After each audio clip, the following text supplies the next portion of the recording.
prepare it for the build-up. Now we're going to prepare it to the base, tie the springs. But first we got to take all the tacks out and prepare the surface. We want a nice surface to be able to tack to, because all these tacks are like heads, and it's very hard to get a staple in here to secure it. We want nice straight lines when we start putting the fabric down. So we got quite a bit of work to do here. We did find some things inside here. Once we, it's such a messy job. My sinuses were messed up for a long time. Many of you would probably be better off with a mask, but as soon as you take off the mask, your sinuses are all messed up anyway, so it doesn't matter. I since vacuumed up the place here. We cleaned it up. And we did find an area over here. The weirdest thing over here, you find it, this type of, with the arms coming down here, and the people could reach in and money would fall in here and stuff. And usually, I bet you over the years, people would look and they'd find it where it would just go right through, and they couldn't keep it.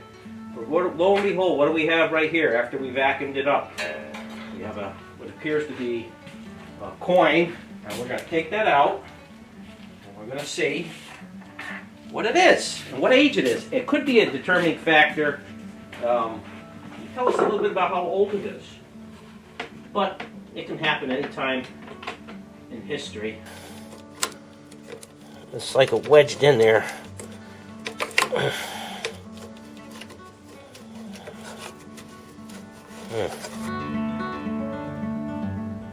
Well, it is a 1907 dime. You could see where half of it was covered and half of it was exposed in that corner. But so we know, most likely, you know, we know it's older than that, absolutely, because of the age of this thing. This piece isn't going to get an incredible amount of use. These aren't something you're going to kick back and watch the Super Bowl on. It's just not really the type of piece that you're going to be comfortable with. So that's pretty much it. Yeah.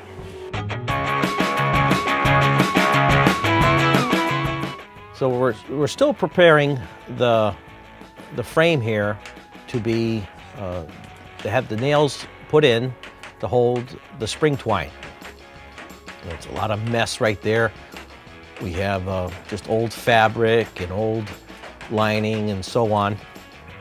So we're moving all these tacks here. A bunch of things there. Oh, this one was a bad one too. This one was really really dusty, and just the fibers had broken down to be so, you know, just decayed, being so old.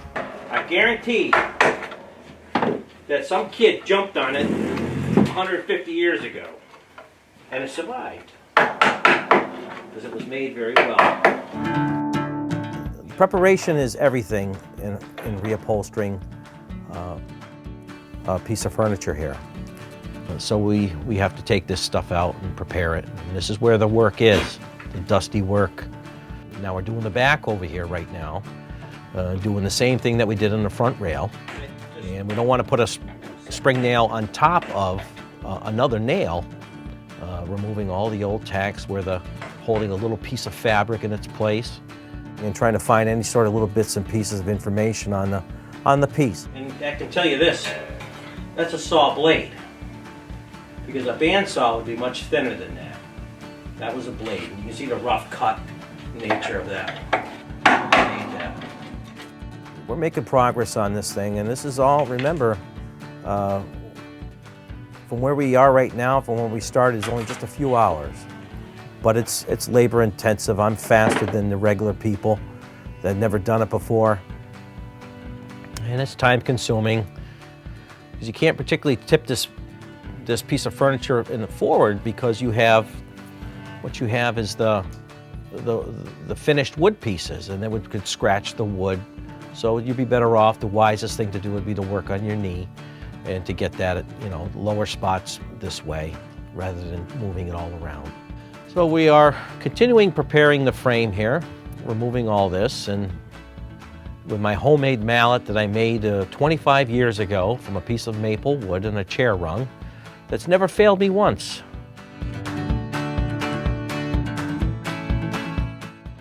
We're gonna have to put these special screws in here to hold the front rail down and securing it to the base of the frame. And they have a big head on them too, so that they won't pull through. We want to secure it better for the tying of the springs. If we're going to do the work to this, we want it to stay and be right. We are aligning the springs. They put them in all different ways here. They should be facing one way, and I'm moving them around and adding extra supports, these special staples, to hold the springs on the bottom. I like them because they're galvanized.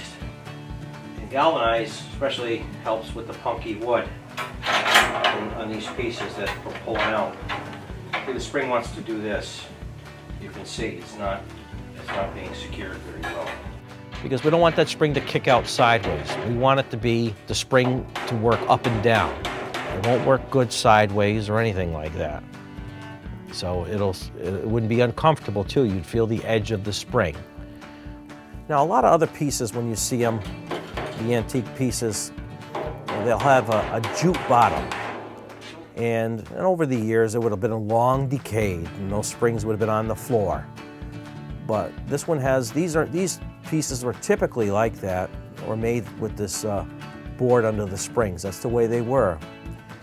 This particular style has always been this way. Otherwise, they're pretty good still. We've got another staple holding it in. If you see any movement, we hit it with another staple. There's nothing really moving around. This one here, that one ain't right, the spring, but it ain't going anywhere. Like that? You hear that sound? Yeah, but there's a way we're going to deal with that. Now here, what we're doing right now is we're putting cotton in between the coils of the lower springs here, so that when you come down and you sit, you don't hear that spring, the upper coils hit the board. It's not a nice thing to hear if it could be avoided. You put it in now because later, when you have all the twine, you won't be able to do it. And that just deadens the sound and it stays in its place. They maybe think something's breaking or something. It's nothing bad, but and you can avoid it by putting the cotton in the springs. It doesn't make it any stronger, it just makes it nicer. Other pieces that were in here recently, they had 2 rows of springs like this, but it was this wide and deep, and it was just, the people were sitting and they were falling in. And I added an additional row of springs. And they were very happy. And you can't tell on the inside. But this one here, we got at the original springs, and I think it'll be fine. In fact, I know it'll be fine for what it is. They used cotton, very plentiful back in the day. Hundreds of years they've used cotton. And originally it was packed with wood shavings, and those were just decayed, you know. It was done. We don't use any such thing anymore. So we took that all out, cleaned it up, and we are making progress on restoring this approximately 200-year-old piece of furniture. We're lining up the nails for the springing. And we're going to give this piece an 8-way hand-tied spring, just like it was done many years ago. It wasn't done on this piece originally, and that was kind of odd to see that. Usually you want to close up the loops on the spring, but this one here, it's kind of awkward because it's really, the way they're wound, it's be a little difficult. Let's see what we can do.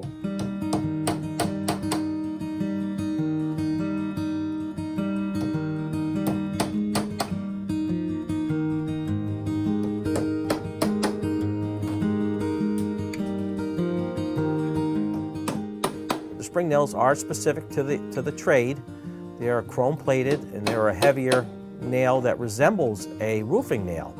A roofing nail doesn't really have a strong enough head to hold the twine.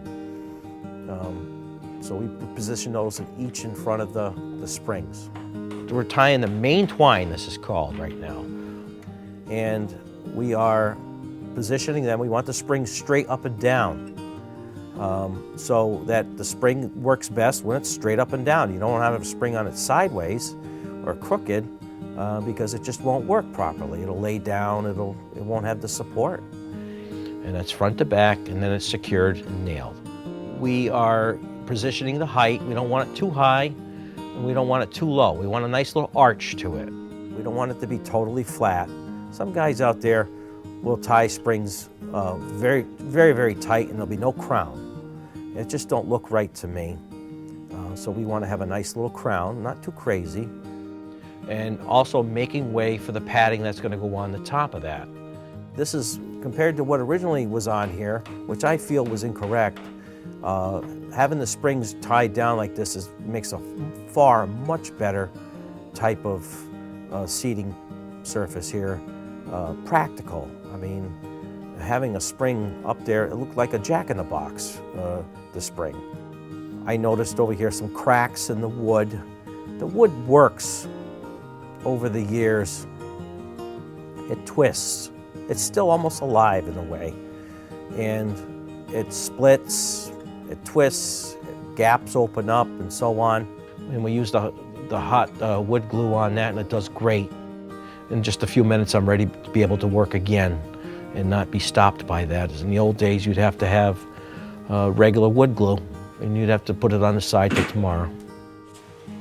In the old days, in the old upholstery shops too, I heard they would come in the morning, they'd have the glue pot would be heated, and it was made from the fish scales, the hooves, I think from the horses or the cows. So they come in the morning, and then they would they'd have to put the pot of glue, which they would keep. It would just keep using it until it was gone. They heat it up, it gets soft, and then they would the next day cool it down, and they would keep using it. That's what the standard thing they do. They have a certain odor in the shop, they would say about it, and that stuff is. Let me tell you something. You scrape that stuff down, right? I tell you, that irritates me. My nose will plug up in a second. That stuff. We're planning on a seat thickness of about an inch and a half to 2 inches of padding on this seat. And not an incredible amount. And that'll be adequate of a high density type pad. And so we don't want to have it look like too much of an arch, like it's overstuffed. So you make your knot at the end, you tie it off, and then you have to keep it from backing out, we put a staple. And some of these new furniture manufacturers, they won't even do that. And that will loosen up, and that spring will be bad.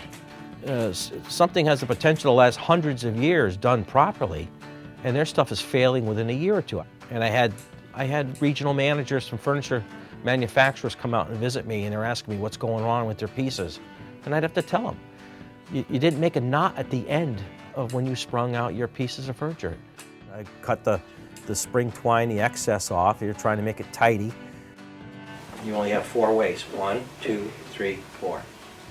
Now you hear the talk of 8-way hand-tied springs, right? Yes. Okay, so we're going to do that tonight, and you're going to see the difference.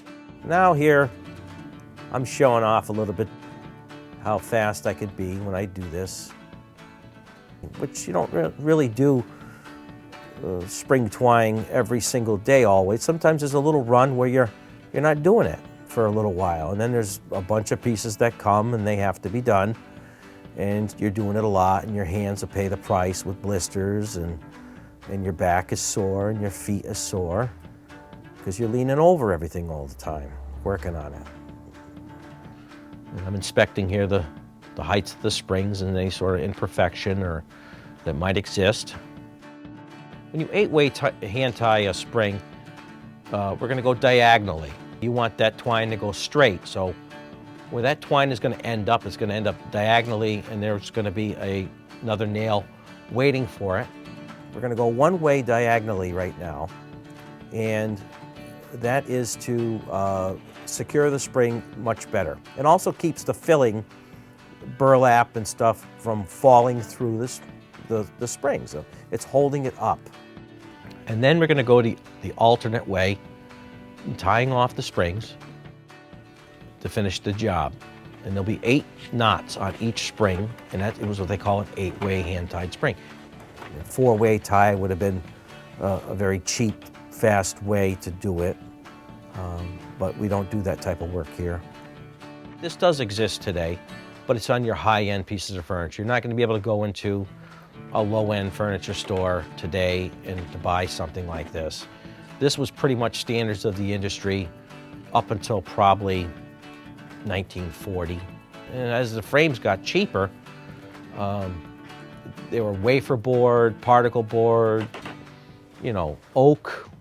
Oak is not a very good wood for upholstered furniture frames. It's twisting. It's like pallet wood that they use in it. And when you have those zigzag springs or anything in there holding it, a board is not going to be straight long. For long, because it'll twist. You'll be amazed how much that wood twists. In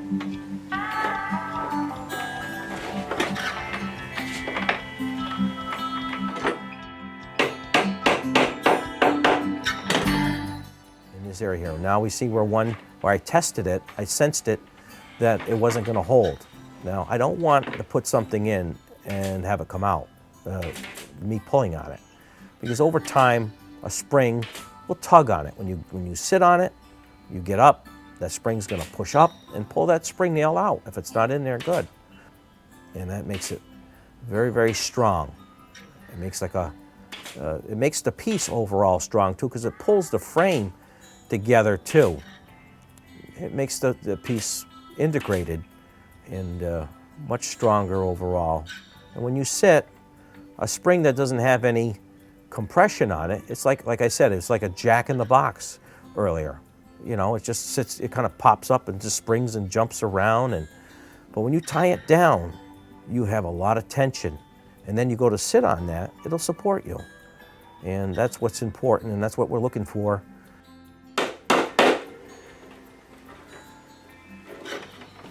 Okay, now we got all the twine done. Looks pretty good. I'm going to put the burlap on, and we are going to call it a day.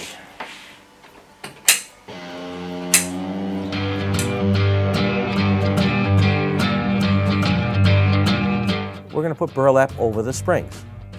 Measure it because you don't want to waste it because it costs money. And money is important. Some of us have more than others. We have none. We take the burlap, we cut it.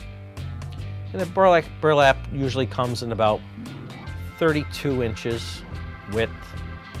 So we have extra here. And we're going to save that for another part of this job or another job in general that piece may fit perfectly. And we won't waste. Here's my staple. Putting it in. I'm avoiding the nail heads of those spring nails. Staples don't like going into a head of a big nail. And the gun over time gets, the driver blade gets pounded. It happens. And then you have to put another driver blade in it.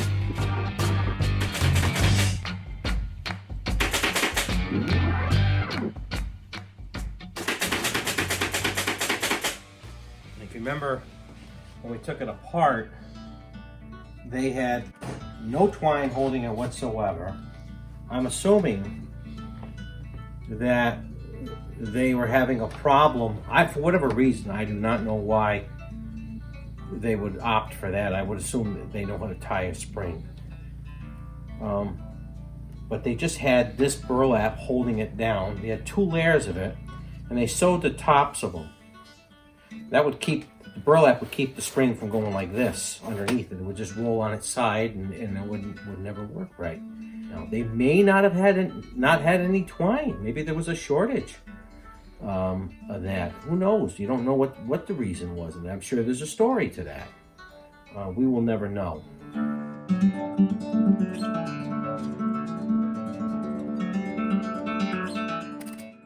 There, tack this side, pull it, and what that does is it